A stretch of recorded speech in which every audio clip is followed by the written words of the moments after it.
Nan Barlow, an appreciation of an extremely doomed horror heroine. What I'd really like to do is to get a room in the smallest, oldest town in New England I can find. Check through all the town hall records, recheck the libraries, talk to the Puritan descendants, make a really thorough investigation. You're probably not meant to see Nan Barlow as a role model. Played by Venetia Stevenson, the perfectly coiffed heroine of The City of the Dead doesn't just stray accidentally into danger, she launches herself headfirst into it, sealing her own fate through her irrepressible inquisitiveness. Excuse me, can you help me? I seem to be lost. Sure, if I can. She's probably meant to function as a cautionary tale, a warning to the young and reckless that there are forces beyond their control, and that heading off to the middle of nowhere all by yourself could get you into serious trouble. And yet, no matter how many times I watch the movie, I can't stop myself cheering her on. At the risk of making too sweeping a generalisation here, we horror fans tend to be quite risk-averse. It's not obvious which is cause and which is effect. Are we drawn to scary movies as a way to sublimate our own everyday anxieties? Or are we scared of the dark because we've seen too many monster movies? Either way, we're generally too sensible to put ourselves into harm's way. We look at a holiday cabin in the woods and see a slasher movie set up.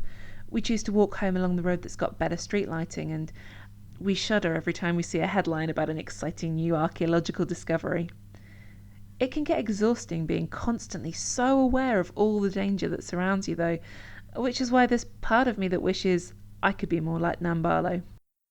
Right from the beginning of the movie, it's clear that she's a woman to be reckoned with. A history student studying under the sinister Professor Driscoll, played by Christopher Lee, she's already top of her class, but that's not enough. She wants to do something more meaningful, and the plight of New England's witches appeals to her curiosity. When Driscoll airily claims that little is known today of the actual practice of witchcraft, she decides that she'll be able to come up with something if she only digs deep enough.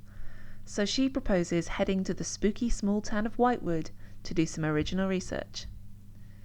Neither her brother nor her boyfriend's very keen on that plan, but Nan won't be dissuaded. There's no argument, she just says she's going and then she goes. Yeah, it's a bad idea, but it's her bad idea. It's hard not to admire her gumption. Her complete lack of self-doubt becomes evident again on her journey to Whitewood.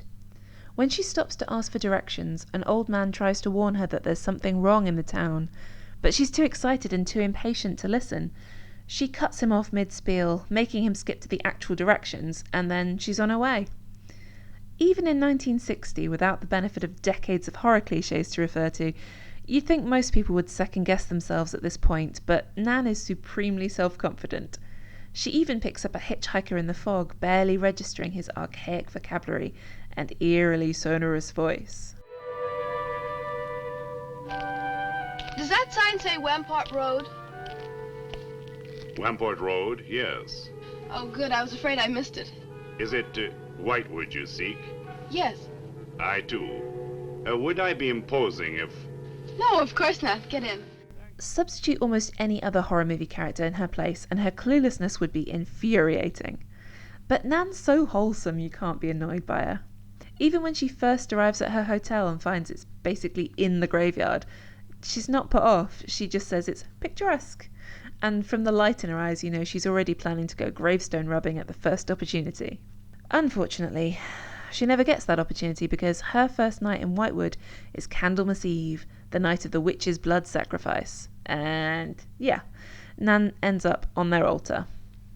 But every moment she's on screen, when she's reading a book on devil worship that is almost as big as she is, or naively lifting up the trapdoor underneath her bedroom rug to find out what all that chanting's about, she's luminous.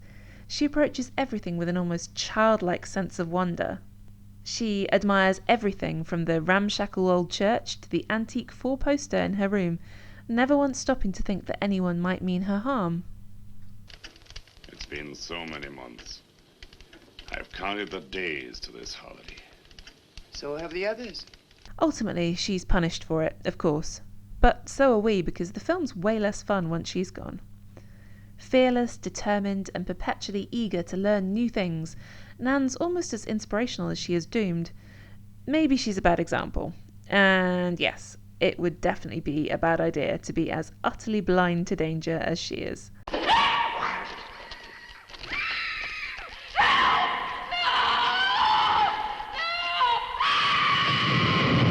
But on the other hand, don't you sometimes want to swipe on a perfect Nan-esque flick of eyeliner and go take a closer look at something spooky?